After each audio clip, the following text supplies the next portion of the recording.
एक बुढ़िया माई तुलसी जी को सींचती थी और कहती थी, हे तुलसी माता, सत की दाता, मैं तेरा बिरला सींचती हूँ। मुझे बहू दे, पीताम्बर की धोती दे, मीठा मीठा घास दे, बैकुंठ में वास दे, चटल की चाल दे, पटक की मौत दे, चंदन का काट दे, रानी का राज दे, दाल भात का भोजन दे, ग्यारस की मौत दे, कृष्ण जी का कंधा दे। तब तुलसी माता यह सुनकर सूखने लगी। तो भगवान ने पूछा, हे तुलसी, तुम क्यों सूख रही हो? तो तुलसी माता ने कहा कि एक बुढ़िया रोज आती है और यही बात कह जाती है, मैं सब बात तो पूरा कर दूंगी, लेकिन भगवान कृष्ण का कंधा कहाँ से लाऊंगी? तो भगवान बोले, जब वो मरेगी तो मैं अपने आप कंधा दे आऊँगा। तो बुढ़िया माई से कह देना। जब बुढ़िया माई मर गई, सब लोग आ गए। जब माई को ले जाने लगे तो वह किसी से नहीं उठी। तो भगवान श्री कृष्ण एक बार 12 बरस के बालक का रूप धारण करके आए और बालक ने कहा, मैं कान में एक बात कहूँगा तो बुढ़िया माई उठ जाएगी। बालक ने बुढ़िया माई के कान में कहा, बुढ़िया माई, मन की निकाल ले, पीताम्बर की धोती ले, मीठा मीठा घास ले, बैकुंठा में वास ले, चटक की चाल ले, पटक की मौत ले, कृष्ण जी का कंधा ले। यह सुनकर बुढ़िया माई हल्की हो गई। तो भगवान श्री कृष्ण ने उन्हें कंधा दिया और बुढ़िया माई को मुक्ति मिल गई। हे तुलसी माता, जैसे बुढ़िया माई को मुक्ति दी, वैसे ही सबको देना। प्रेम से बोलिए श्री तुलसी महारानी जी की जय, भगवान श्री कृष्ण की जय। अब आप सुनिए तुलसी माता की दूसरी कथा। शिव पुराण के अनुसार पौराणिक समय में दैत्यों का राजा दंभ हुआ करता था। वह बहुत बड़ा विष्णु भक्त था। कई सालों तक उसके यहाँ संतान नहीं होने के कारण उसने शुक्राचार्य को अपना गुरु बनाकर उनसे श्री कृष्ण मंत्र प्राप्त किया। यह मंत्र प्राप्त करके उसने पुष्कर सरोवर में घोर तपस्या की। भगवान विष्णु उसकी तपस्या से प्रसन्न हुए और उसे संतान प्राप्ति का वरदान दे दिया। भगवान विष्णु के वरदान से राजा दंभ के यहाँ एक पुत्र ने जन्म लिया। इस पुत्र का नाम शंखचूड़ रखा गया। बड़ा होकर शंखचूड़ ने ब्रह्मा जी को प्रसन्न करने के लिए पुष्कर में घोर तपस्या की। तपस्या से प्रसन्न होकर ब्रह्मा जी ने उसे वरदान मांगने को कहा। तब शंखचूड़ ने वरदान मांगा कि वह हमेशा अजर अमर रहे, वह कोई भी देवता उसे नहीं मार पाए। ब्रह्मा जी ने उसे यह वरदान दे दिया और कहा कि वह बद्री वन जाकर धर्मध्वज की पुत्री तुलसी जो तपस्या कर रही है उससे विवाह कर ले। शंखचूड़ ने वैसा ही किया और तुलसी के साथ विवाह के बाद सुखपूर्वक रहने लगा। उसने अपने बल से देवताओं, असुरों, दानवों, राक्षसों, गंधर्वों, नागों, किन्नरों, मनुष्य तथा त्रिलोकी के सभी प्राणियों पर विजय प्राप्त कर ली। वह भगवान श्री कृष्ण का परम भक्त था। शंखचूड़ के अत्याचारों से सभी देवता परेशान होकर ब्रह्मा जी के पास गए और ब्रह्मा जी उन्हें भगवान विष्णु के पास ले गए। विष्णु ने कहा कि शंखचूड़ की मृत्यु भगवान शिव के त्रिशूल से ही होगी, अतः आप उनके पास जाए। भगवान ने उन्हें चित्ररथ नामक गण को अपना दूत बनाकर शंखचूड़ के पास भेजा। चित्ररथ ने शंखचूड़ को समझाया वह देवताओं को उनका राज्य लौटा दे, परंतु शंखचूड़ ने मना कर दिया और कहा कि वह महेश्वर से युद्ध करना चाहता है। भगवान शिव को जब यह बात पता लगी तो वे युद्ध के लिए अपनी सेना लेकर निकल पड़े और दानवों में घमासान युद्ध हुआ, परंतु ब्रह्मा जी के वरदान के कारण शंखचूड़ को देवता नहीं हरा पाए। भगवान शिव ने शंखचूड़ का वध करने के लिए जैसे ही अपना त्रिशूल उठाया तभी आकाशवाणी हुई कि जब तक शंखचूड़ के हाथ में श्रीहरि का कवच है और उसकी पत्नी का सतीत्व अखंडित है, तब तक इसका वध असंभव है। आकाशवाणी सुनकर भगवान विष्णु वृद्ध ब्राह्मण का रूप धारण कर शंखचूड़ के पास गए और उससे श्रीहरि कवच दान में मांग लिया। शंखचूड़ ने वह कवच बिना किसी संकोच के दान कर दिया। शंखचूड़ का रूप बनाकर तुलसी के पास गए। शंखचूड़ रूपी भगवान विष्णु ने तुलसी के महल के द्वार पर जाकर अपने विजय होने की सूचना दी। यह सुनकर तुलसी बहुत प्रसन्न हुई और पति रूप में आए भगवान का पूजन किया। ऐसा करते ही तुलसी का सतीत्व तो खंडित हो गया और भगवान शिव ने युद्ध में अपने त्रिशूल से शंखचूड़ का वध कर दिया। तब तुलसी को जब पता चला कि वे उनके पति नहीं हैं बल्कि वे तो भगवान विष्णु हैं, तो क्रोध में आकर तुलसी जी ने कहा कि आपने छल पूर्वक मेरा धर्म भ्रष्ट किया है और मेरे पति को मार डाला, अतः मैं आपको श्राप देती हूँ कि आप पाषाण होकर धरती पर हैं। तब भगवान विष्णु ने कहा कि देवी, तुम मेरे लिए भारतवर्ष में रहकर बहुत दिनों तक तपस्या कर चुकी हो। तुम्हारा यह शरीर नदी रूप में बदल कर गंडकी नामक नदी के रूप में प्रस्तुत होगा। तुम पुष्पों में श्रेष्ठ तुलसी का वृक्ष बन जाओगी और सदा मेरे साथ रहोगी। तुम्हारे श्राप को सत्य करने के लिए मैं पाषाण शालिग्राम बनकर रहूँगा। गंडकी नदी के तट पर मेरा वास होगा। प्रेम से बोले भगवान विष्णु और तुलसी माता की जय। आइए अब सुनते हैं गरीब ब्राह्मण और तुलसी माता की कहानी। एक नगर में एक गरीब ब्राह्मण अपनी पत्नी के साथ रहता था। वह भिक्षा मांगकर अपना सारा जीवन गुजारता था और भगवान की पूजा में लगा रहता था। वह इतनी ही भिक्षा मांगता था जिससे उसके और उसके परिवार का पेट भर सके। उस नगर का राजा बहुत धनवान और ब्राह्मणों का आदर करने वाला था। राजा किसी भी ब्राह्मण को अपने महल से खाली हाथ नहीं जाने देता था। दूर दूर से ब्राह्मण राजा के पास आते और उसे मुंह मांगा दान देकर आशीर्वाद देते हुए चले जाते। एक दिन ब्राह्मण की पत्नी ने ब्राह्मण से कहा कि दूर दूर से ब्राह्मण राजा से मनचाहा दान लेकर चले जाते हैं और तुम यहाँ के यहाँ एक दिन भी राजा के पास नहीं गए। जन्म भर कंगाली कहाँ तक झेलूं। आज तुम जाओ और राजा से कुछ मांग कर ला। ब्राह्मण ने अपनी पत्नी को समझाते हुए कहा कि तू तो बावड़ी है, हमें धन की क्या ज़रूरत, हमें इतना तो मिल ही जाता है जिससे हम अपना पेट भर सकें। और राजा का धन अच्छा नहीं होता, वह हमें नहीं लेना चाहिए। ब्राह्मण की पत्नी जीत पर अड़ गई और बोली, मैं तुम्हारी एक भी बात सुनने वाली नहीं हूँ। कब तक हम कंगाली में जीते रहेंगे? तुम तो रोज़ माला लेकर बैठ जाते हो।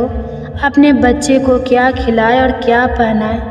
जब बच्चे दूसरे बच्चों को पहनते ओढ़ते और खाते पीते देखते हैं तो उनका मन भी ललच जाता है। आज तुम राजा के पास जाओ, राजा बहुत भला व्यक्ति है, वह हमें जरूर मुँह मांगा दाम देगा। मजबूर होकर ब्राह्मण राजा के महल की ओर चल दिया, पर राजा उस समय महल में नहीं था। ब्राह्मण को वापस लौटना पड़ा।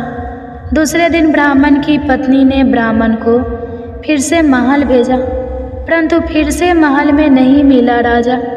तीसरे दिन राजा महल में मिल गया और उसने ब्राह्मण का स्वागत किया और उसे आसन पर बैठाया और 2 दिन ना मिल पाने के लिए क्षमा भी मांगी। राजा ने कहा, मैं आपकी क्या सेवा कर सकता हूँ? ब्राह्मण ने कहा, जो मैं मांगूँ तो आप दे सकेंगे। राजा ने कहा, हाँ कहिए, मैं आपकी क्या सेवा कर सकता हूँ? ब्राह्मण ने निवेदन किया, महाराज मैं कुछ और नहीं चाहता, बस आप मुझे अपनी पसीने की कमाई से 4 पैसे दान में दे दीजिए। ब्राह्मण की बात सुनकर राजा चौंक गया और सोचने लगा, खजाने में बहुत सारा धन पड़ा है, पर मेरी मेहनत की 1 कौड़ी भी नहीं है। राजा ने ब्राह्मण से कहा, आप मुझे 1 दिन का समय दें, मैं कल आपको आपका मुंह मांगा दान दूंगा। ब्राह्मण को जब खाली हाथ देखा तो पत्नी बोली, क्या हुआ? राजा ने कुछ नहीं दिया? ब्राह्मण बोला, राजा ने कल देने के लिए कहा है। ब्राह्मण की पत्नी सोचने लगी, शायद इन्होंने बहुत सारा धन मांगा होगा और राजा को इसकी व्यवस्था करने में समय लग रहा होगा, इसलिए कल बुलाया है। दूसरी ओर राजा ने अपनी राजसी कपड़े बदलकर फटे पुराने कपड़े पहने और मजदूर जैसा भेष बना लिया। जब राजा की पत्नी ने देखा और कारण पूछा तो राजा ने सब कुछ बताया। रानी बोली, मैं भी आपके साथ चलूंगी। राजा के हाँ कहने पर रानी भी पुरानी साड़ी पहनकर आ गई। इस प्रकार राजा और रानी मजदूरी की तलाश में शहर निकले। लोहारों के मोहल्ले में जाकर राजा ने आवाज़ लगाई, किसी को मजदूर चाहिए? तो आखिर एक लोहार ने उन्हें बुला लिया, जो पहिए पर हाल चढ़ाने की तैयारी कर रहा था। उसने राजा से कहा, देखो, तुम्हें पहले खलात ठोकनी पड़ेगी और जब आग आ जाए तो उसके बाद धन पीटना होगा। फिर रानी की ओर देखकर कहा कि तुम्हें कुएं में से पानी लेकर हौदी भरनी होगी और कोयले वाले घर से कोयला लेकर भट्ठी में डालना होगा। तुम दोनों को दिन भर में 2-2 आने मिलेंगे। अगर काम पसंद हो तो बोलो, नहीं तो अपना रास्ता नापो। राजा रानी लोहार के बताए काम को करने लगे। राजा खलाद ठोकने लगा पर उसे काम ठीक से नहीं हो पा रहा था। लोहार नाराज होकर राजा को ठीक से काम करने के लिए कहता तो राजा जैसे तैसे अपना काम करने लगा। रानी भी कुएं से पानी भरकर लाने लगी। रानी के हाथ में फफूंद हो गए। किसी तरह बड़ी कठिनाइयों से उसने पानी का हौद भरा। उसके बाद रानी कोयला लाकर भट्ठी में डालने लगी। भट्ठी में आग आने पर लोहार ने बाट भट्ठी में से निकालकर पहिए पर जमाई और एक घन अपने हाथ में लेकर और एक राजा के हाथ में देकर कहा, देखो, बारी बारी से घन इस पर पटकना, हाथ इधर उधर ना हो पाए। राजा जोर जोर से घन पटकने लगा, लेकिन उसका निशाना ठीक नहीं बैठता। कभी घन हाल पर गिरता तो कभी पहिए पर। मजदूरों का यह हाल देखकर लोहारिन बड़बड़ाती हुई आई और लोहार से कहने लगी, तुमने कहाँ से यह 9 सखिए मजदूर काम पर लगाए हैं? इनसे काम नहीं होगा। यह मजदूर तुम्हारा सब काम बिगाड़ देंगे। राजा रानी उन दोनों की फटकार सुनते सुनते अपना काम मन लगाकर करते रहे। घन पटकते पटकते राजा का शरीर पसीने से तर हो गया और जोर जोर से सांसें चलने लगी। रानी भी पानी भरते भरते और कोयला झोंकते झोंकते थक कर चूर हो गई। दोनों ने पूरे दिन बहुत मेहनत की। लोहार ने राजा रानी को 2-2 पैसे दिए, जिसे वह बड़ी खुशी से लेकर महल आ गए। आज उन्हें पता लगा कि मेहनत की कमाई कैसी होती है। राजा ने 4 पैसे अलग रख दिए और अगले दिन ब्राह्मण को बुलाकर उसे दे दिए। ब्राह्मण राजा को आशीर्वाद देकर घर लौटा और ब्राह्मणी से कहा, लो, मैं राजा के हाथ से दक्षिणा ले आया हूँ। ब्राह्मणी खुश होकर दौड़ती हुई आई और जब उसने 4 पैसे देखे तो वह ठिठक कर रह गई और उन्हें दूर फेंक दिया। वह जल भूनकर ब्राह्मण से बोली, तुम जैसे दरिद्र से राजा के यहाँ जाकर भी कुछ ना मांगा गया, शर्म भी नहीं आती? यह कहकर वह रूठ कर चली गई और बहुत देर तक बड़बड़ करती रही। ब्राह्मण ने उन 4 पैसों को उठाकर तुलसी घर के पास रख दिया और सोचा जब ब्राह्मणी शांत हो जाएगी तो ज़रूरत पड़ने पर उठा लेगी। परंतु कई दिनों तक पैसे वहीं रखे रहे और फूल बेलपत्र ऊपर से गिरकर मिट्टी में दब गए। ब्राह्मण और ब्राह्मणी दोनों ही उन सिक्कों के बारे में भूल गए। कुछ दिनों बाद तुलसी घर में 4 पौधे उगे। चारों पौधे बहुत सुंदर थे। यह देखकर ब्राह्मणी रोज उनमें पानी डालती। 4 महीने बाद वह पौधे बड़े हो गए और उनमें फूल लगने लगे। फूल सूखने पर इनमें मोती झरने लगे। ब्राह्मण और ब्राह्मणी ने कभी मोती नहीं देखे थे। वह समझे कि कोई बीज है। हर रोज कई फूल झरते और बहुत मोती पूरे तुलसी घर में बिखर जाते। ब्राह्मणी उन मोतियों को समेटकर घर के कोने में डाल देती। इस तरह वहाँ मोतियों का ढेर लग गया। एक दिन एक सब्जी वाली आए। ब्राह्मणी को सब्जी लेनी थी पर उसके पास पैसे नहीं थे। उसने सब्जी वाली से कहा, क्या तुम इन चमकदार चीज़ों के बदले सब्जी दे सकती हो? सब्जी वाली ने देखा तो वह पहचान गई कि यह तो मोती है। उसने खुशी खुशी ब्राह्मणों को उन मोतियों के बदले उसके मन पसंदी सब्जी दे दी। अब से हर रोज ऐसा होने लगा। ब्राह्मण और सब्जी वाली दोनों खुश थे। सब्जी वाली यह सोचकर खुश थी कि मुझे 1 पैसे की तरकारी के बदले हजारों का माल मिलता है, और ब्राह्मणी यह सोचकर खुश थी कि इन चीज़ों के बदले सब्जी मिल जाती है। इस प्रकार कई महीने बीत गए। इधर राजमहल में कोई राजहंस थे तो मोती चुगते थे। राजा का यह नियम था, जब राजहंस मोती चुग लेते थे इसके बाद ही राजा और उनका परिवार भोजन करता था। एक समय बाद राजा का सारा धन उन मोतियों और दान देने में खर्च हो गया। अब राजा को मोती खरीदने के पैसे तक नहीं बचे। यह खबर पूरे नगर में फैल गई। ब्राह्मण और ब्राह्मणी को जब यह बात पता चला तो उन्होंने यही विचार किया कि राजा बहुत दानी और नेक दिल है। उसने अपना सब कुछ दान कर दिया, यहाँ तक कि शायद उनके पास खाने को भी कुछ नहीं है। ऐसे हालत में हमें उन लोगों की सहायता करनी चाहिए। तो ब्राह्मण ने कहा, अगर तू कहे तो इसमें से कुछ बीज राजा को दे दूँ।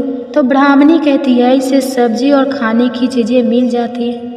ब्राह्मणी ने कहा, हाँ, मैं रोज इसके बदले सौदा लिया करती हूँ। ऐसा कहकर ब्राह्मणी एक टोकरी बीज भर लाई। ब्राह्मण राजा के पास पहुँचा और उसे वह मोती दिए और राजा को सारी बात बताई। राजा उन मोतियों को देखकर चौंक गया। उसने मोती राजहंस को दिए। राजहंस उन्हें चुगने लगा। यह देखकर राजा ने ब्राह्मण से कहा, एक एक मोती सैकड़ों रुपयों का है। सच बताए, आपके पास इतने मोती आए कहाँ से? ब्राह्मण बोला, महाराज, ऐसे तो हमारे घर पर बहुत है। राजा को पूरी बात बताई। राजा अपने मंत्रियों के साथ ब्राह्मण के घर पहुँचे और उन चारों पेड़ों को देखा। पूछताछ में उन सिक्कों वाली बात सामने आ गई। जब पेड़ों को देखा तो उनकी जड़ के पास वही सिक्के चिपके हुए थे। आज ब्राह्मण और ब्राह्मणी को मालूम हुआ कि उनके पास लाखों करोड़ों की दौलत है, जिसे वह साधारण बीज समझते थे। ब्राह्मण ने सोचा कि मेरे लिए यह धन किस काम का। ऐसा सोचकर ब्राह्मण ने सारे मोती राजा को दान में दे दिए। राजा की आंखें खुल गई। मेहनत के धन की कीमत उन्हें मालूम पड़ गई।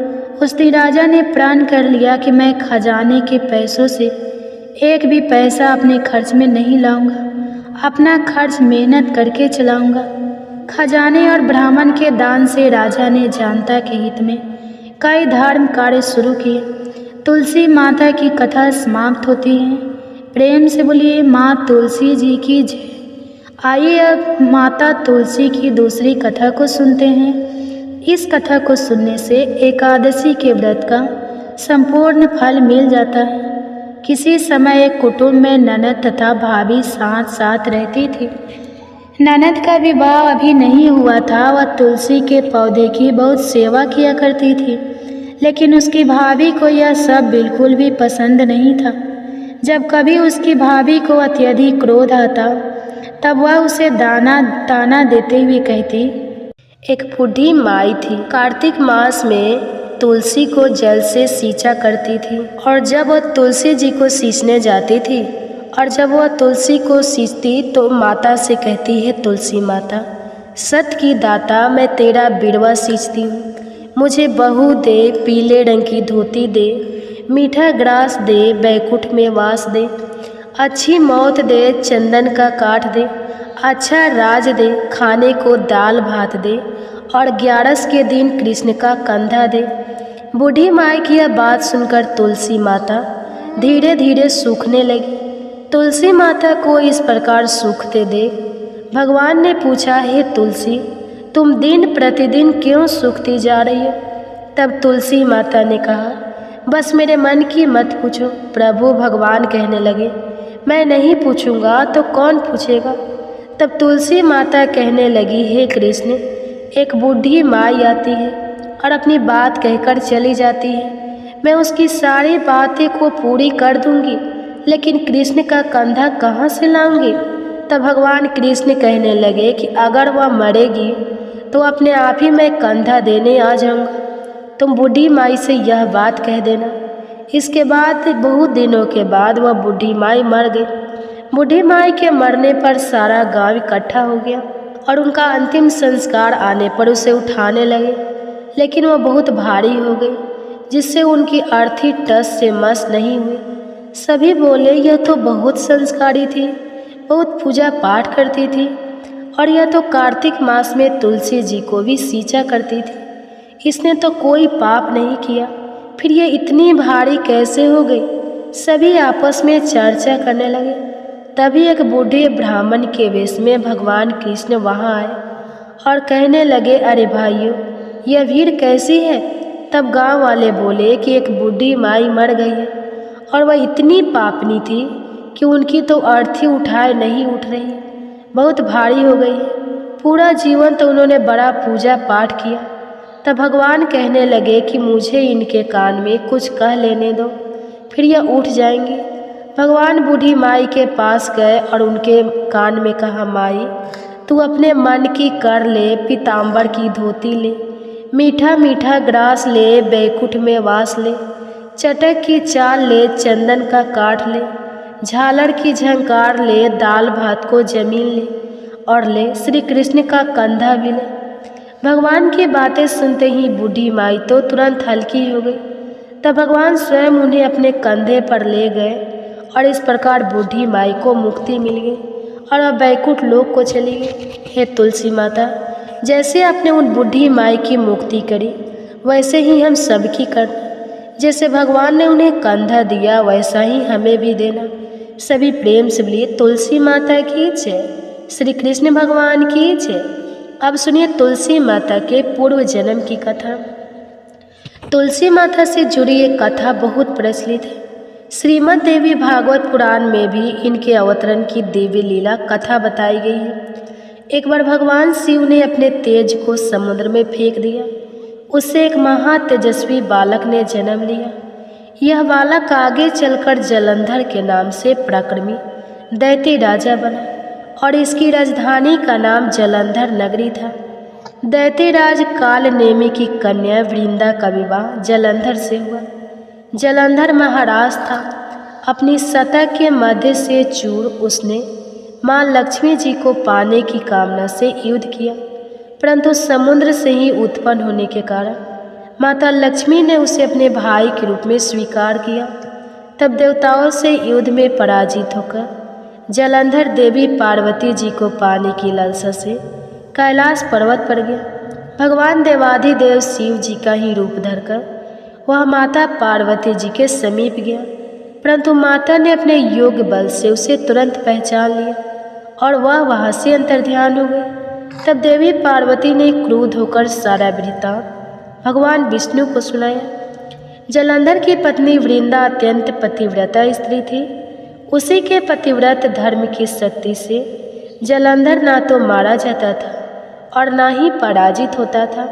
इसलिए जलंधर का नाश करने के लिए वृंदा के पतिव्रत धर्म को भंग करना बहुत जरूरी थी। इसी कारण भगवान विष्णु ऋषि का वेश धारण कर वन में जा पहुँचे, जहाँ वृंदा अकेली भ्रमण कर रही थी।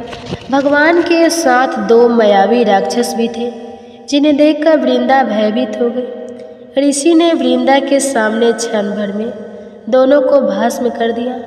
उनकी शक्ति देखकर वृंदा ने कैलाश पर्वत पर महादेव के साथ युद्ध कर रहे अपने पति जलंधर के विषय में पूछा। तब ऋषि बने भगवान विष्णु ने अपनी माया से दो वानर प्रकट किए। एक वानर के हाथ में जलंधर का सिर था तथा दूसरे के हाथ में धड़। अपने पति की यह दुर्दशा देखकर वृंदा मूर्छित होकर गिर पड़ी। होश में आने पर उन्होंने ऋषि रूपी भगवान से विनती की कि हे उसके पति को जीवित करें।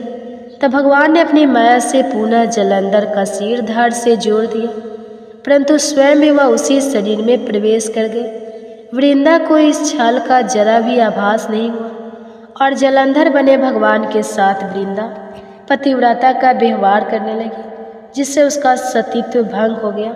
और सतीत्व भंग होते ही उधर जलंधर कैलाश पर्वत पर महादेव के साथ युद्ध कर रहे जलंधर का वध हो गया। भगवान शिव ने जलंधर का वध कर दिया और इस सारी लीला का जब वृंदा को पता चला तो उसने क्रोध होकर भगवान विष्णु को शीला होने का श्राप दे डाला और स्वयं सती हो गई। जहाँ वृंदा भस्म हुई वहाँ राख पर तुलसी का पौधा हो गया। तब भगवान विष्णु ने वृंदा से कहा, हे वृंदा, तुम अपने सतीत्व के कारण मुझे लक्ष्मी से भी अधिक प्रिय हो गई हो। अब तुम तुलसी के रूप में सदा मेरे साथ रहोगी। जो मनुष्य मेरी शालिग्राम रूप के साथ तुलसी जी का विवाह करेगा उसे इस लोक और परलोक में विपुल यश प्राप्त होगा। जिस घर में तुलसी होती है वहाँ यम के दूत भी असमय नहीं आ सकते। गंगा और नर्मदा जी के जल में स्नान तथा तुलसी जी का पूजन बराबर माना जाता है। चाहे मनुष्य कितना भी पापी क्यों न हो, मृत्यु के समय जिसके प्राण मंजरी रही तुलसी और गंगा जल मुख में रखकर निकल जाते हैं वह पापों से मुक्त होकर बैकुंठ धाम को प्राप्त होता है। जो मनुष्य तुलसी और आंवला की छाया में अपने पितरों का श्राद्ध करता है उसके पितर भी मोक्ष को प्राप्त हो जाते हैं और अर्ध गति से मुक्ति हो जाती है। सभी प्रेम से बोलिए, पतित पावनी तुलसी मैया की जय। एक बार किसी गांव में किसान रहता था। वह हर दिन मंदिर जाता और तुलसी माता की पूजा किया करता था।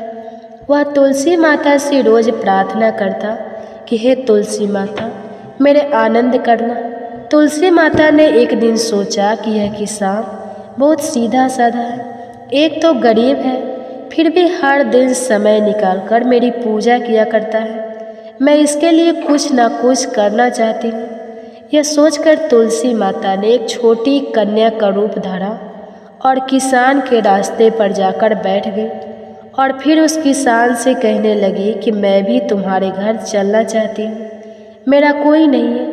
किसान ने सोचा घर पर तो मेरी 6 बेटियाँ पहले से ही हैं, अब 7 लड़कियों का मैं पेट कैसे भरूंगा, कैसे उनका लालन पोषण करूंगा और कैसे इनका विवाह करूंगा। मेरे पास तो कुछ भी नहीं है। यह सोचकर वह किसान बहुत परेशान हो गया।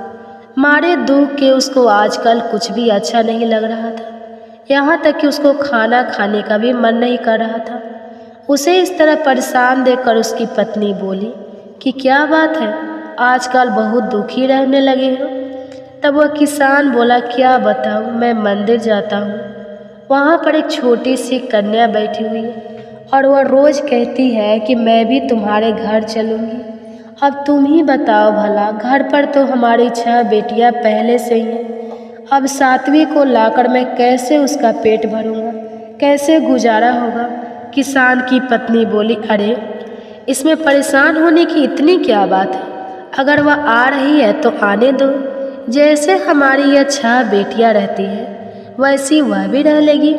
तब किसान बोला, अरे हम उसका विवाह कैसे कराएंगे, कैसे इतने बड़े परिवार का गुजारा होगा। किसान की पत्नी ने उसे समझाते हुए कहा, अरे यह तो कोई भी बात नहीं, कोई मुश्किल ही नहीं। जैसे हम अपनी 6 लड़कियों की शादी करवाएंगे वैसे ही 7वीं की भी करवा देंगे, अपनी 7वीं लड़कियों का विवाह साथ साथ करवा देंगे। अब किसान को अपनी पत्नी की बात सही लगी, उसका मन थोड़ा हल्का हुआ।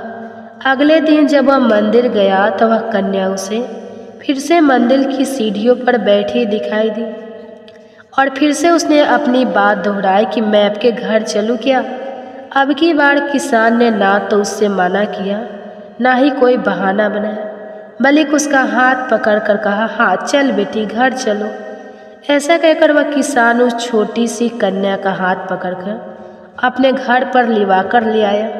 अब जब वह घर ले आया तो तुलसी माता जो कन्या के रूप में उस किसान के घर पर आई थी, उनका तो पैर किसान के घर पर पड़ते ही किसान के तो मानो आनंद ही आनंद छा गया। उसके घर में खुशियाँ ही खुशियाँ भर गई और उसकी सारी गरीबी भी दूर हो गई। अब किसान के घर में किसी बात का कोई अभाव नहीं था।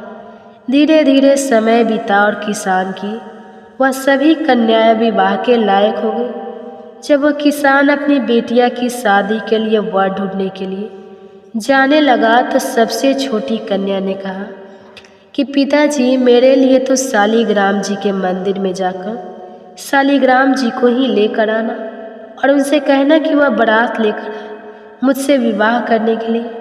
और पिताजी मेरी बाकी इच्छाएं बहनों के लिए आप अपनी इच्छा से वर ढूंढ लेना। किसान ने ऐसा ही किया और तुलसी महारानी की कृपा से उसके तो सारे जेवर कपड़ा खाना सब तैयार हो गया और खूब धूमधाम से सबका विवाह हो गया। और उस किसान के घर पर तुलसी माता की कृपा हो गई। हे तुलसी माता, जैसे आपने उस किसान के घर पर कृपा की वैसे ही सब पर करना और वैसे ही आनंद और खुशियाँ सबको देना। कथा को कहते सुनते और हुंकार भरते सभी भक्तों के घर पर अपनी कृपा दृष्टि बनाए रखना, सभी के दुख दूर करना। तुलसी के पास दिया जलाने से क्या होता है? प्रिय भक्तों, सनातन हिंदू धर्म में तुलसी के पौधे का महत्व सबसे अधिक है। इसकी सबसे पहले पूजा भगवान विष्णु जी ने की थी। श्री हरि कहते हैं किस प्रकार देवी लक्ष्मी से बैकुंठ को ऐश्वर्य प्राप्त होता है, उसी प्रकार बैकुंठ में तुलसी के कारण ही पवित्रता प्राप्त है। पृथ्वी लोक पर जिस स्थान पर भी तुलसी का पौधा होगा उस स्थान पर कभी बुराई का वास नहीं होगा।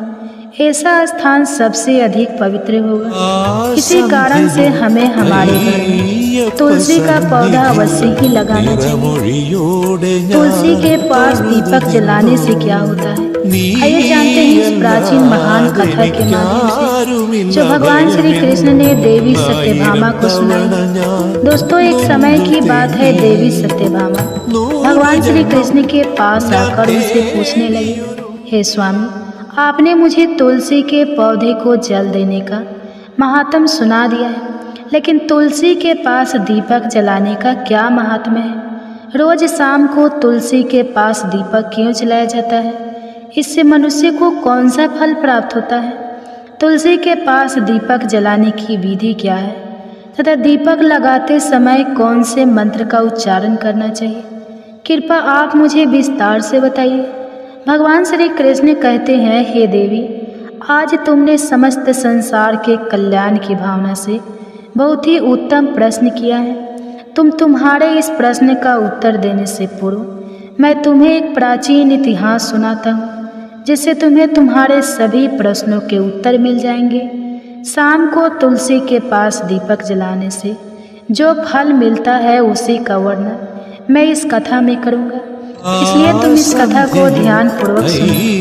इस कथा को ध्यान से पूरा सुनने मात्र से मनुष्य को 100 वर्षों तक तुलसी के पास दीपक जलाने का पुण्य प्राप्त होता है। देवी सत्यभामा कहती है, हे प्रभु, मैं कथा को सुनने के लिए उत्सुक हूँ, कृपया आप इस कथा को मुझे सुनाइए। मैं इस कथा को ध्यान पूर्वक सुनूंगी। तब भगवान श्री कृष्ण देवी सत्यभामा को वह कथा सुनाने लगते हैं। हे देवी, पूर्व काल की बात है, दक्षिण दिशा में तुंगभद्रा नाम की एक बहुत बड़ी नदी है। उसी नदी के किनारे हरिहरपुर नाम का एक अत्यंत सुंदर नगर बसा हुआ है। उसी नगर में हरि दीक्षित नाम के एक ब्राह्मण निवास करते थे। वे अत्यंत गुणवान, चरित्रवान, धर्म कार्य करने वाले तथा वेदों के मार्ग पर चलने वाले थे। उन्होंने समस्त शास्त्रों का अध्ययन किया हुआ था। उसी ब्राह्मण की एक पत्नी थी जिसे लोग दुराचार कहकर पुकारते थे, क्योंकि उसके कर्म ही उसके नाम के अनुसार थे। वह सदैव ही अपने पति को अपमानित करती थी, अपने पति के लिए कुवच्चा कहती थी, पति को भयंकर दुख देती थी, पति के लिए कभी भोजन नहीं बनाती थी। उसने अपने पति के साथ कभी शयन नहीं किया, कभी उसके साथ प्रेम से व्यवहार नहीं किया। पति के मित्र और परिवार के लोग घर पर आते तो वह स्त्री उनको अपमानित करके भगा देती थी और स्वयं काम भाव से उन्मत्त होकर निरंतर अन्य व्यभिचारिणी स्त्रियों के साथ घूमती रहती थी। उसका मन पति को छोड़कर पराये पुरुषों में लगा रहता था। उसने कभी अपने पति से प्रेम पूर्वक बात नहीं की, किंतु पराये सुंदर पुरुषों के संग बैठकर बातें करती थी। पराये पुरुषों को मोहित करने के लिए सज धज कर गाँव में घूमने जाया करती थी। कभी वह वन में किसी वृक्ष के नीचे खड़ी रहकर सुंदर पुरुषों की राह देखती और किसी दुष्ट पुरुष को मोहित करके उसके संग भोग विलास किया करती। एक दिन हरि दीक्षित ने अपनी पत्नी से कहा, हे भद्रे, तुम्हारा यह आचरण उचित नहीं है। इस प्रकार से पाप करने पर तुम्हारा अहित ही होगा, इसलिए तुम अभी से यह सब बुरे काम करना छोड़ दो। तुम्हारे इस प्रकार से व्यवहार से मुझे बड़ा दुख हो रहा है। तब उस दुराचार स्त्री ने कहा, ना जाने किस पाप के कारण मेरा तुझ जैसे भीख मंगे के साथ विवाह हुआ है। लगता है पिछले जन्म में मैंने पाप ही किए होंगे, इसी कारण से मुझे ऐसा गरीब पति मिला है। तो मेरी कोई भी इच्छा को पूर्ण नहीं कर सकता। मुझे विवशता के कारण तेरी इस झोपड़ी में रहना पड़ता है, भिक्षा मिलाया हुआ भोजन खाना पड़ता है। अब और अधिक मैं इस कष्ट को सहन नहीं करने वाली। किसी दिन मैं तुझे छोड़कर अवश्य चली जाऊंगी। तेरे साथ रहूंगी तो इस जन्म में भी मेरे द्वारा पाप ही होंगे, इसलिए अब मैं किसी अन्य धनवान पुरुष से विवाह करूंगी। हरि दीक्षित ने अपनी पत्नी से कहा, हे प्रिय, तुम इस प्रकार के अब शब्द ना कहो। इस प्रकार से अपने पति को त्यागने का विचार मन से छोड़ दो। जो स्त्री अपने पति को त्याग कर पराये पुरुष के पास जाती है, उसका अहित ही होता है, उसे नरक में जाना पड़ता है। उस दुराचारी पत्नी ने कहा, नरक में तुम्हें जाना चाहिए, क्योंकि तुम कोई काम धंधा तो करते नहीं, भीख मांग कर खाते और मुझे भी छूट खिलाते। पत्नी को दुखी और असंतुष्ट रखने वाला पति नरक नहीं जाता, और तुम्हारा घर कोई नरक की सजा से कम नहीं। तुम्हारे साथ इस घर में रहने से अच्छा मैं नरक में जाकर। इस प्रकार उस हरि दीक्षित की पत्नी ने अनेक प्रकार के कटु वचनों से अपने पति का अनादर किया और उसे अपमानित किया। श्री कृष्ण कहते हैं, हे देवी, जो स्त्री अपने पति का अनादर करती है, जो अपने पति का अपमान करती है, उसके घर में दुर्भाग्य ही आता है। पति को छोड़कर पराये पुरुष के पास जाने वाली स्त्री को नरक में दंड अवश्य ही भोगना पड़ता है। अब आगे सुनो उस दुराचार स्त्री के साथ क्या होता है। एक दिन वह दुराचारी स्त्री वन में जाकर एक वृक्ष के नीचे खड़ी हुई। उसका चित्त काम से भरा हुआ था और किसी सुंदर कामी पुरुष की राह देख रही, किंतु बहुत समय बीतने के बाद उस स्थान पर कोई पुरुष नहीं आया। इसलिए वह अत्यंत दुखी हो गई और प्रियतम की खोज में इधर उधर देखने लगी। उस दिन उसका सारा परिश्रम व्यर्थ हो गया। वह वहाँ खड़ी होकर वह नाना प्रकार की बातें कहकर विलाप करने लगी। हाय हाय, आज तो इस मार्ग से कोई भी सुंदर पुरुष नहीं आया। अब मैं कैसे अपनी काम शांति करूं? आज की रात कैसे बीतेगी? कौन मेरे इस सुंदर शरीर का उपभोग करेगा? मेरी जवानी और सुंदरता को आकरण ही नष्ट हो रही है। कोई भी सुंदर शरीर को पाने की कामना नहीं करता। अब मैं कहाँ जाऊँ? कौन मुझे अपनाए? कौन मेरे साथ भोग विलास करेगा? मेरा पति तो मूर्ख है, किंतु अब ऐसा लगता है कि संसार ही मूर्ख पुरुषों से भरा पड़ा है। कोई भी इतनी सुंदर स्त्री को पाने की कामना नहीं कर रहा है। मैं तो इतनी सुंदर हूँ कि देवता भी मुझे पाने की इच्छा करेंगे, लेकिन यह संसार तो पापी और तुच्छ पुरुषों से भरा पड़ा है, जो मुझे अप्सरा जैसी सुंदर स्त्री को दुर्लक्ष कर रहा है। हे भगवान, कोई सुंदर बलवान और पराक्रमी नर हो तो उसे मेरे पास भेजिए। चाहे वह मेरा भक्षण ही कर लेगा तो भी मैं प्रसन्नता से उसका आलिंगन कर लूंगी। भगवान श्री कृष्ण कहते हैं, हे देवी, इस प्रकार से वह स्त्री जोर जोर से विलाप करने लगी। उसी जंगल में एक भयानक बाघ निवास करता था। उस पापनी स्त्री की आवाज़ सुनकर वह जाग गया और उलझ कर उस स्त्री का भक्षण करने के लिए उसके पास आ गया। उस बाघ का नाम था धवंस। धवंस का रूप अत्यंत भयानक था। उसका शरीर काले और नारंगी धारियों से युक्त था, जो जंगल की छाया में घुल मिल जाता था। उसकी आंखें अंगारे की तरह लाल जो अंधेरे में भी चमकती थी। उसके जबड़े से लंबे तीक्ष्ण दांत बाहर निकले हुए थे, जो किसी भी जीव को चीरने के लिए पर्याप्त थे। उसकी गहरी गर्जना पूरे वन में गूंजती थी, जिससे आस पास के जीव कांप उठते थे। धवंस की लंबी मजबूत पूंछ उसकी ताकत का प्रतीक थी। वह अपनी मांसल बलिष्ठ टांगों से जंगल में तेजी से दौड़ सकता था। धवंस का पूरा शरीर शक्तिशाली मांसपेशियों से भरा हुआ था, जिससे वह एक ही झपटा में अपने शिकार को धराशायी कर सकता था। उसकी नाक से बार बार गर्म सांसें निकलती, मानो वह हर पल अपने अगले शिकार की तलाश में हो। ध्वंस का एकमात्र लक्ष्य उन पापी और दुराचारी लोगों का भक्षण करना था, जिन्हें उसकी नियति ने उसे सौंपा था।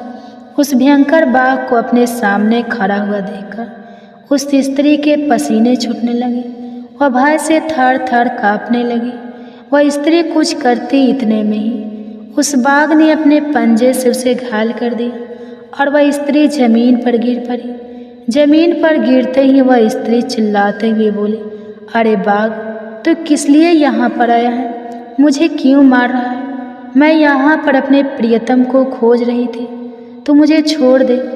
मेरा भक्षण करके तुझे क्या मिलेगा? उस स्त्री की यह बात सुनकर वह भयानक बाघ क्षण भर के लिए रुक गया और हंसते हुए बोला, हे दुष्टा, आज विधाता ने मुझे मेरा ग्रास नियुक्त किया है, तो जैसी पापनी स्त्रियों का भक्षण करना ही मेरा काम है, तभी मुझे इस शरीर से मुक्ति मिलेगी। वह स्त्री कहने लगी, हे बाघ, तुम कौन हो? मुझे सच सच बताओ, तुम्हें किस कारण से बाघ होना पड़ा और तुम मुझ जैसी स्त्रियों का भक्षण क्यों करते हो? पहले मुझे सारी बात बताओ और फिर मेरा भक्षण करो। फिर ध्वंस नाम का वह बाघ कहने लगा, हे पापनी, मैं तुम्हें मेरे पूर्व जन्म का वृतांत सुनाता हूँ कि किस कारण से मुझे बाघ होना पड़ा। पूर्व काल में दक्षिण देश में अमलापाहा नाम की एक पवित्र नदी बहती थी। उसी नदी के तट पर मुनि पर्णा नाम की एक नगरी बसी हुई थी। यह नगरी अपने सुंदर मंदिरों, शांत वातावरण और धार्मिक अनुष्ठानों के लिए प्रसिद्ध थी। वहाँ एक ब्राह्मण का परिवार निवास करता था। मैं उस परिवार में जन्मा था। मेरा नाम वेदानंद था। मेरे पिता एक आदर्श ब्राह्मण थे जो यज्ञ, हवन और धार्मिक अनुष्ठानों का पालन करते थे। उस बाघ ने आगे कहा, हे स्त्री, मैंने अपनी किशोरावस्था में वेदों का अध्ययन किया और यज्ञ आदि धार्मिक कार्यों में पारंगत थी। लेकिन जैसे जैसे मैं बड़ा हुआ, मेरे मन में धन का लोभ बढ़ता गया। अनेक यज्ञों का आयोजन किया, लेकिन वे यज्ञ धार्मिक उद्देश्य नहीं बल्कि धन सह के थे। मैं पापियों के था जो धर्म थे और उन्हें भोजन करता था। मैंने धन के लोभ में उनके अन्य कार्यों का समर्थन भी किया। धर्म के मार्ग भटकते हुए मैंने उन वस्तुओं का दान भी साकार किया जिन्हें ब्राह्मण नहीं लेना चाहिए। मेरा मन इतना लोभ हो गया था कि मैं बहाने दूसरों से धनता और फिर उसे वापस नहीं करता। मैंने अनेक प्रकार के छल कपट किए और इस प्रकार पाप करते हुए कई वर्ष बीत गए। समय के साथ मेरा शरीर कमजोर हो गया, बाल सफेद हो गए, आंखें धुंधली हो गई और मुंह के दांत गिरे। परंतु धन का लोग अभी मेरे मन से नहीं गए और मैं पाप करता रहा। उस बाघ ने अपने दुख भरे स्वर में आगे कहा, एक दिन धन के लालच में मैं फिर से नदी के किनारे गया। वहाँ मैंने अन्य धूर्त ब्राह्मणों के साथ मिलकर लोगों को ठगा। हम सभी ने झूठे मंत्रों का उच्चारण किया और बिना विधि विधान के ही देवी देवताओं का पूजन किया। इसका उद्देश्य के केवल अधिक से अधिक धन दान में प्राप्त करना था। हमने लोगों को धर्म के नाम पर धोखा दिया। उस दिन मैंने काफ़ी धन एकत्र किया, लेकिन उसी समय मेरे साथ एक भयानक घटना घटी। मैं उसी दिन नदी के तट पर बैठा हुआ था।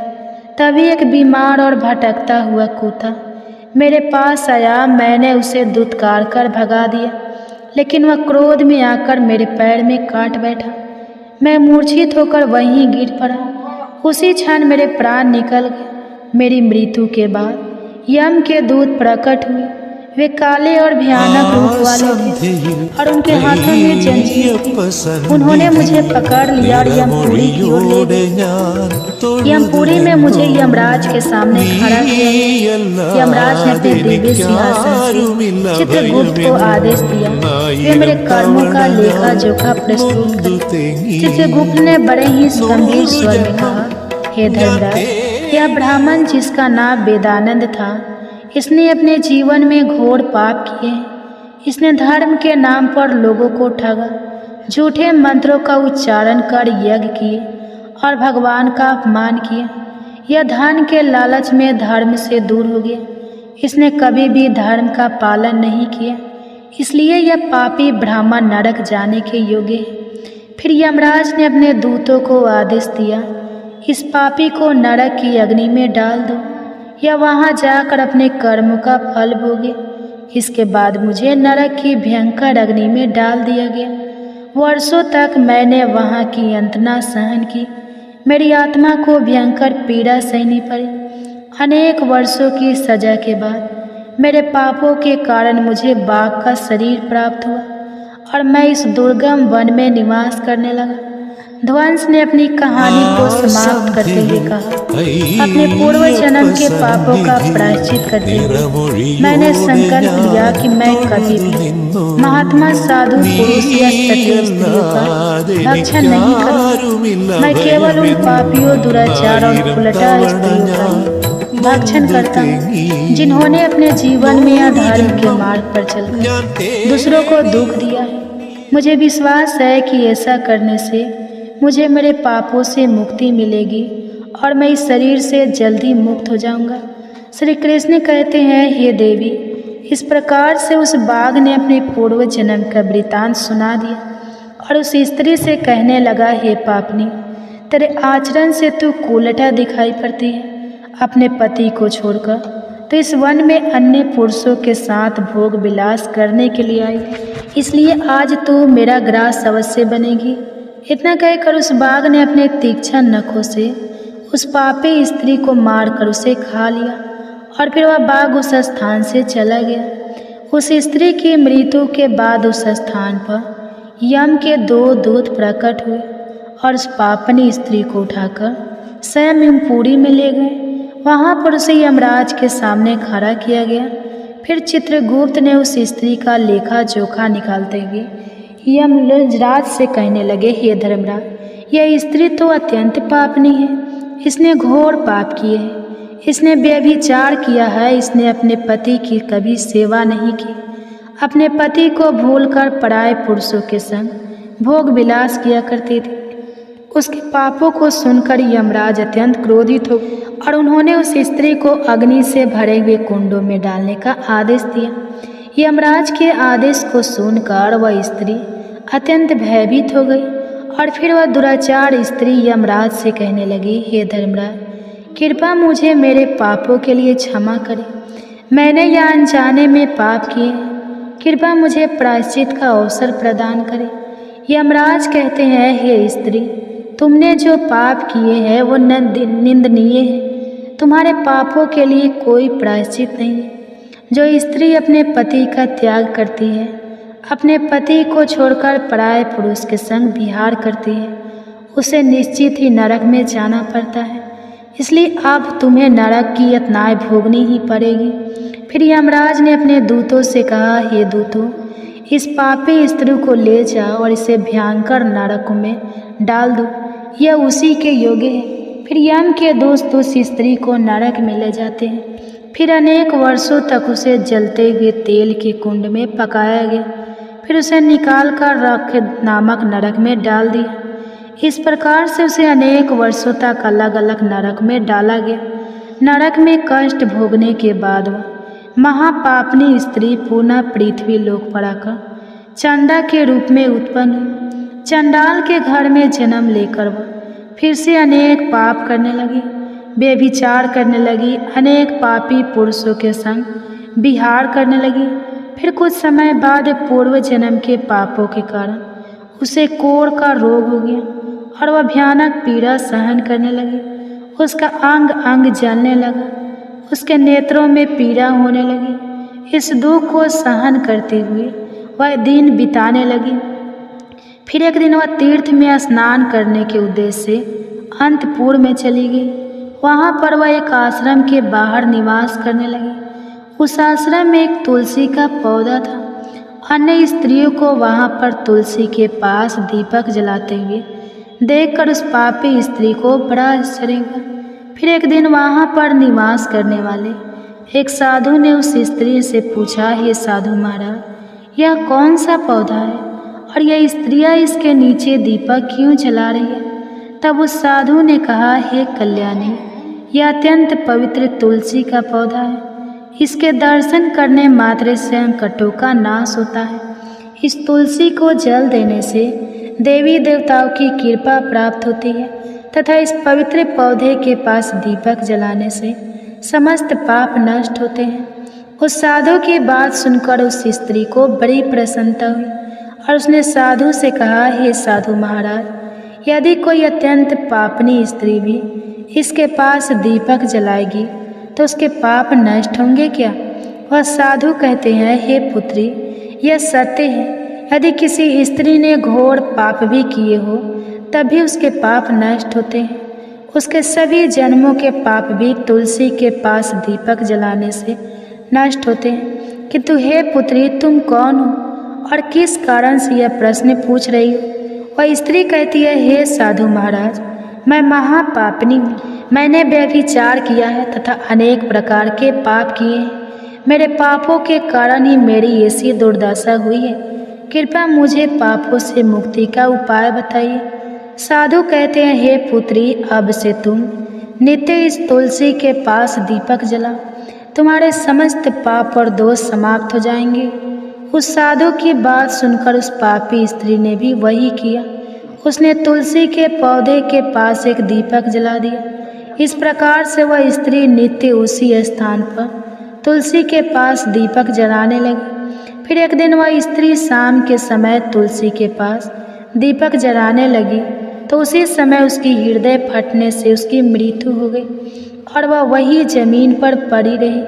फिर यमराज के दो दूत उस स्त्री को यमलोक में ले जाने के लिए उस स्थान पर प्रकट हुए। जैसे ही यम के दूत उसी पापी स्त्री को पास में बांधकर ले जाने लगे, भगवान विष्णु के दो पार्षद उस स्थान पर प्रकट हुए। वे दिव्य पार्षद अत्यंत तेजस्वी और दिव्य आभा से युक्त थे। उनके शरीर से स्वर्णिक प्रकाश की किरणें निकल रही थी जो चारों ओर का अंधकार दूर कर देती थी। उनका रूप इतना मोहक और दिव्य था कि उन्हें देखकर किसी का भी मन श्रद्धा से भर जाता। उनके चेहरे पर शांत मुस्कान थी जो अपार करुणा और दया का प्रतीक थी। उनके वस्त्र रत्न जड़ित और रेशमी थे जो नीले और सुनहरे रंग में चमक रहे थे, मानो स्वयं बैकुंठ का सौंदर्य उनके व्यक्तित्व में समाया हो। उनके कानों में सुनहरे कुंडल झूल रहे थे जिनसे दिव्य संगीत की ध्वनि प्रतीत होती थी। उनके माथे पर तिलक और चमकती हुई बिंदी थी जो उनके दिव्यता का सूचक थी। वे दोनों विशाल कद और बलिष्ठ थे। उनके हाथों में दिव्य गदा थी जो न्याय और धर्म की शक्ति का प्रतीक थी। वे उस स्त्री को अपने दिव्य स्पर्श से मुक्ति का आश्वासन देने आए थे जिससे उसके सभी पाप नष्ट हो सके और उसे स्वर्ग की यात्रा का अधिकारी बना सके।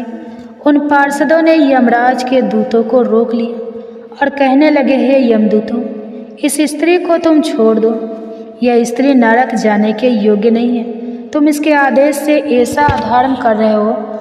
फिर यमदूत कहने लगे, हे पार्षदों, हम यमराज के आदेश से इस पापी स्त्री को उठाकर ले जा रहे हैं, किंतु आप हमें किस कारण से रोक रहे हो? यह स्त्री अत्यंत पापी है, इसे नरक में ले जाने की आज्ञा मिली है। यह सुनकर भगवान विष्णु के पार्षद मुस्कुराए और बोले, हे यमदूतों, तुम सत्य बोलते हो, लेकिन इस स्त्री का एक ऐसा पुण्य भी है जिसके समस्त पापों को मिटा चुका है। क्या तुमने देखा नहीं कि इसके अपने जीवन में संध्या के समय तुलसी के समीप दीपक जलाया है? यमदूतों ने चकित होकर पूछा, हे पार्षदों, क्या केवल तुलसी के समीप दीपक जलाने से इसके समस्त पाप नष्ट हो सकते हैं? भगवान विष्णु के पार्षदों ने गहन दृष्टि से यमदूतों की ओर देखा और समझाया, तुम इस बात को नहीं समझते। यमदूतों, तुलसी भगवान विष्णु की परम प्रिय है और जो भक्त श्रद्धा और भक्ति से तुलसी के समीप दीपक जलाता है वह विष्णु की कृपा का पात्र बन जाता है। संध्या के समय दीपक जलाने का पुण्य अनंत गुना बढ़ जाता है और यह न केवल उसके पापों को नष्ट करता है बल्कि उसे स्वर्ग का अधिकारी भी बनाता है। इस स्त्री ने सच्चे मन से तुलसी का पूजन किया और दीपक प्रज्वलित किया है। इसी कारण इसके सारे पाप जलकर राख हो चुके हैं। अब यह नरक जाने के योग्य नहीं है। यमदूतों ने अपने हाथ जोड़कर कहा, हे पार्षदों, आप सत्य कह रहे हैं। हमें इसके भक्ति के बारे में जानकारी नहीं थी। यदि यह भगवान विष्णु की प्रिय भक्त है तो इसे हम कैसे नरक ले जा सकते हैं। भगवान विष्णु के पार्षदों ने मधुर स्वर में कहा, इसलिए हे यमदूतों, अब तुम लौट जाओ। इस स्त्री ने तुलसी की सेवा की है, वह उस दीपक की रोशनी में अपने सारे पापों को भस्म कर चुकी है। अब इसे विष्णु लोक में ले जाया जाएगा जहाँ इसका स्वागत होगा। यह अब स्वर्ग की अधिकारी बन चुकी है। पार्षदों की बात सुनकर उन यमदूतों ने उस स्त्री को उसी स्थान पर छोड़ दिया और यमलोक लौट गए। वहाँ जाकर उन्होंने यमराज को सारा वृतांत सुना दिया। फिर भगवान विष्णु के पार्षद उस स्त्री को दिव्य विमान में बैठाकर स्वर्ग लोक ले गए। भगवान श्री कृष्ण कहते हैं, हे देवी सत्यभामा, इस प्रकार से तुलसी के पास केवल दीपक जलाने मात्र से ही मनुष्य के सभी पाप नष्ट हो जाते हैं।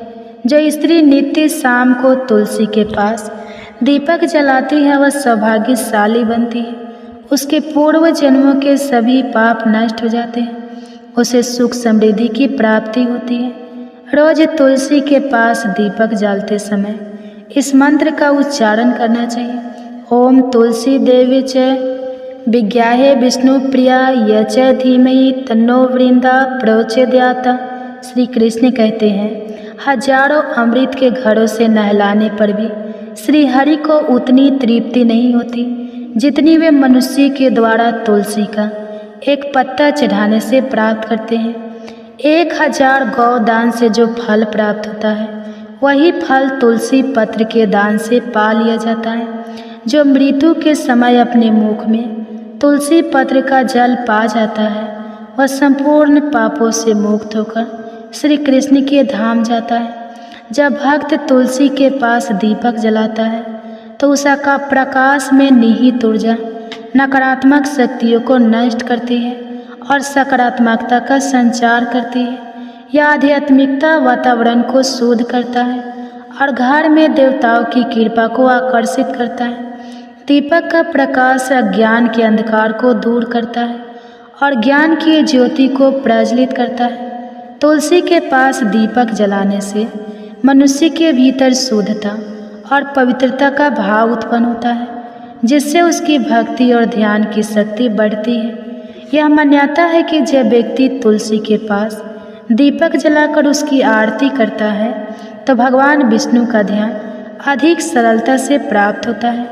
यह साधक के मन को स्थिर और शांति की ओर ले जाता है, जिससे ध्यान में एकाग्रता बढ़ती है। तुलसी के पास दीपक जलाने का अनुष्ठान सूर्यास्त के समय करना अत्यंत शुभ माना जाता है। इस समय दीपक जलाकर तुलसी माता की आरती की जाती है और भगवान विष्णु का स्मरण किया जाता है।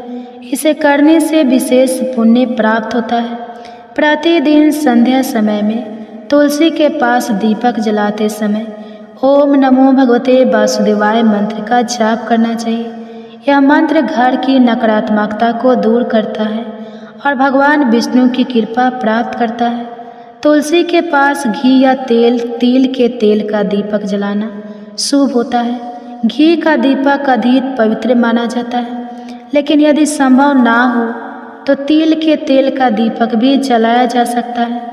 तिल के तेल का दीपक नकारात्मक ऊर्जा होने में सहायक होता है। ऐसा कहा गया है कि जो भक्त प्रतिदिन तुलसी के पास दीपक जलाता है उसे 7 जन्मों तक पुण्य मिलता है और वह कभी भी दरिद्रता का सामना नहीं कर। उसके घर परिवार में हमेशा सुख शांति और खुशहाली बनी रहती है। धार्मिक ग्रंथों में वर्णित है कि तुलसी के पास दीपक जलाने से प्रीत दोष, गृह दोष और काल सर्प दोष जैसी बाधाएं भी दूर हो सकती है। इस उपाय से घर में नकारात्मक ऊर्जा का नाश होता है और सकारात्मक ऊर्जा का संचार होता है। तुलसी के पास दीपक जलाने से आत्मा की शुद्धि होती है और यह जन्म जन्मांतर के पापों का नाश करता है। इससे आत्मा को शांति मिलती है और व्यक्ति को सद्बुद्धि प्राप्त होती है। यह भी कहा गया है कि यदि कोई व्यक्ति जीवन के अंतिम दिनों में तुलसी के पास दीपक जलाकर भगवान का स्मरण करता है तो उसे मृत्यु के बाद यमदूतों का भय नहीं रहता और उसे सीधे भगवान के धाम में स्थान मिलता है। तुलसी के पास दीपक जलाने से देवी लक्ष्मी का आशीर्वाद मिलता है, जिससे उसके जीवन में कभी आर्थिक संकट नहीं आता और हमेशा समृद्धि का वास रहता है। तो दोस्तों, इस प्रकार से भगवान श्री कृष्ण ने सत्यभामा को बताया कि तुलसी के पौधे के पास दीपक जलाने का महत्व बताया है। आपको यह कथा कैसी लगी हमें कमेंट्स करके ज़रूर बताएं। अब आप सुनिए इंदिरा एकादशी व्रत की कथा।